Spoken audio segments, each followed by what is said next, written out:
গ্রামের এক পরিত্যক্ত জমিদার বাড়ি। বাড়ির পাশেই ছিল একটি ঘাট বাঁধানো পুকুর।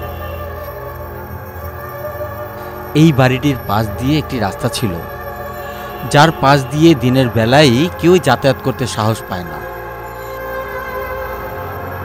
চারিপাশে ঘন জঙ্গলে ঘেরা, পাশে একটি পুকুর, বেশ গা ছমছম পরিবেশ। এমন সময় একজন পথিক না জেনে এই রাস্তা দিয়ে যাচ্ছিল।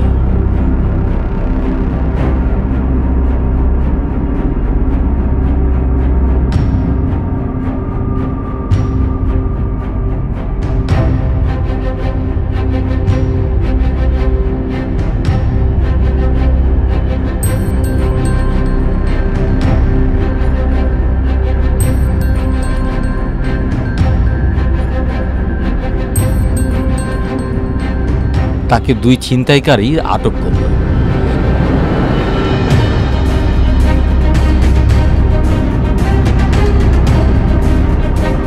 পথিক ছিনতাইকারীদের ঝাড়া দিয়ে দিল তো।